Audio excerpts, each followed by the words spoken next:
And guys, meron tayong bagong tatalakayin. Panasonic po. Ang HP nito is 2.5. No? So, anong naging problema nito? Nag-indicate daw to ng F99. So, halika na talakayin natin. Ito yung mga possible problem, no? Ng F99. Ito. Ayan. Possible cause, outdoor PCB board. Malfunction. Printed circuit board. Compressor. Then yan. Communication failure. Thermistor module. Then, pwede rin sa sensor. Dami guys, no? So, troubleshooting guide na po ito, no? So, ngayon, yun yung ituturo natin, troubleshooting guide. Di bali guys, sa pag-check nyan guys, unang-una sa lahat, especially, check natin yung IPM. Set natin yung ating tester. Pailawin ko na para makita nyo magad. Ayan, kita-kita. Magda-diode test tayo guys, no? IPM ka agad. Tingnan natin yung ayan, high voltage side ng IPM. Yan. From negative. Ayan. Kita. Ayan. Then sa B. Ayan guys. So sa positive, ano naman tayo? Positive side. Ayan. Hintayin natin mag-drain. Dapat walang resistance yan. Okay. No. Ayan. So OL siya, no? Baliktarin natin tester. Punta tayo sa U. Okay. Sa B. Okay. Then, ayan. So, ayan. So, okay tong side na to, no? So, dito tayo sa may, sa shifter niya, guys, no? Yung sa input ng IPM. Ito output to, guys, no? Ito input, ito output ng IPM. So, dito tayo magbe-base dito madalas, no? Ayan, mapapansin nyo sa UPW ng input. Ayan.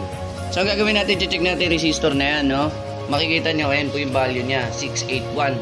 Ang value po yun yan, 6.8 po ang value niyan, no? So ngayon, set tayo sa tester natin ng ohms. Punta tayo rito. Yan. Ang value 6.7, good. Good. So good yan, no? Lipat tayo sa kabila. Baliktad yung ano natin. Baliktad yung hindi ko pa nare-reverse yung ano natin, microscope, no? So ito yan 6.7. So ayan guys, kita nyo iba to, iba value nito. Yung ibang kasama niya, ito yung value. Ayan. Ayan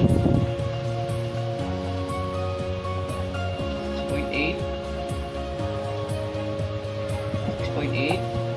Dapat pare-parehas po yung 6 na yan. Yan po kasi yung input niya. Kung ang input niya mababa, input tayo ng isang linya dito, ang output niya hindi pantay po lalabas yan. Dapat po yan pantay-pantay. Ganun din po sa compressor, dapat pare-parehas ng ohms, no?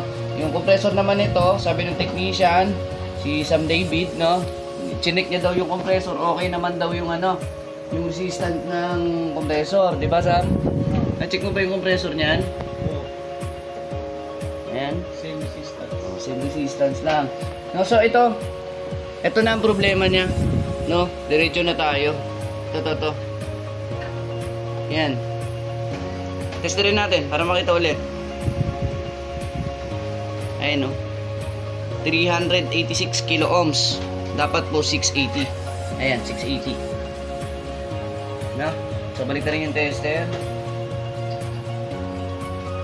Ganun pa rin. No, 680 kilo ohms. So papalitan natin yan, no. So ayan guys, no. Mainit na ang ating panghinang, no. Then malinis na rin yung tip niya. Ayan.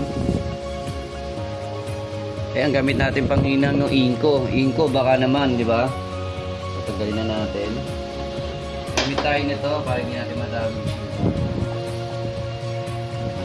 Ginagamit natin item, soldering paste. Zero contact po ito, zero resistance po ito. Maganda po ito gamitin.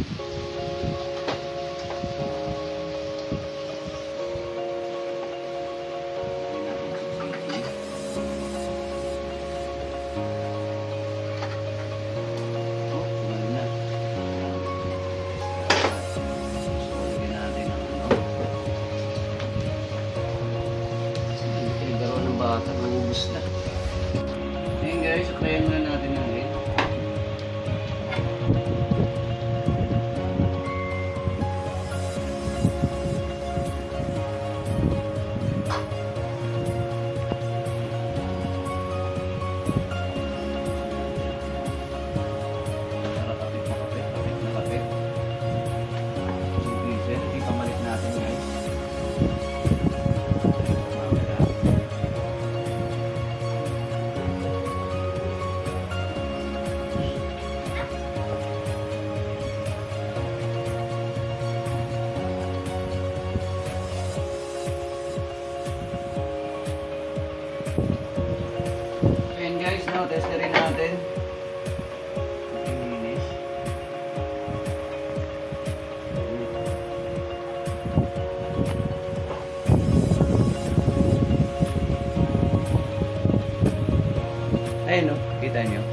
malaki yung value niya. No, so ano guys, wala tong indoor. Oo, wala tong indoor. So guys, may procedure tayo dito guys, paano i-testing to guys. Gagamitin natin yung direct starting niya. Paano natin siya pagaganahin ng walang indoor. So ito guys yung ginagawa ko guys. Hanapin niyo yung CNS code.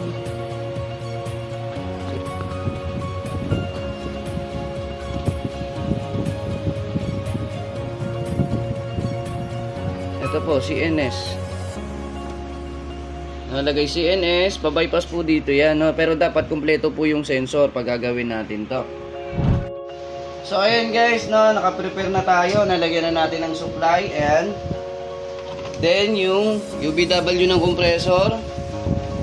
Then compressor, UBW. Then naka-monitor din tayo sa UBW para malaman natin kung kumpleto na yung kanyang sinusupply, no? So ngayon, so ayan guys, isasaksak na natin. Ayan. Direct starting lang tayo guys kasi wala tayong indoor. Pero reminders lang po, hindi po lahat ng F99 ay sa board. Pwede rin pong compressor. Marami pong meaning yan, no? Kumbaga kailangan natin ng standard na pag-check para hindi tayo magkamali ng findings. Unang-una sa lahat, gumagastos tayo, nag-aabono tayo, no? Kaya importante po ito.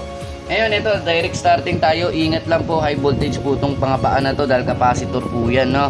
Ito lang ang titirahin natin, yung CNS lang. Yan lang po ibabypass natin tulad yan. Ayan, nag-start na. Tignan nyo po guys, oh, malumanay po yung compressor. Tayo natin bumirit.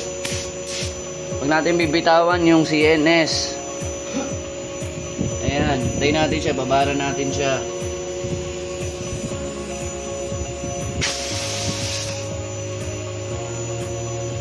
Sabi sa akin ni Sam, yung compressor daw nito, hindi daw ganito katining yung tunog.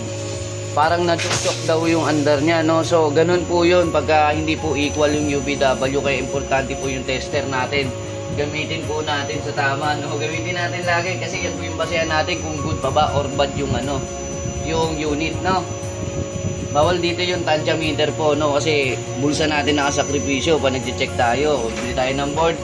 Ano naman pala yung board? Buo naman pala, compressor naman pala may problema o kaya sensor ang problema. Kumbaga bili tayo ng bili hanggang sa matukoy natin kung ano yung problema. Dapat ano po tayo, sigurado tayo sa findings. Kaya bumibirit na, no?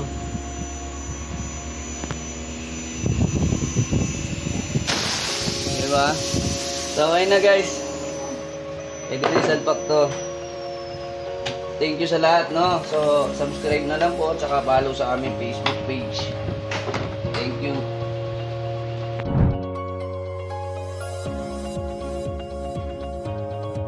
Okay na po yung unit. Ang issue po niyan, hindi tumutuloy yung compressor. Ngayon, okay na po siya.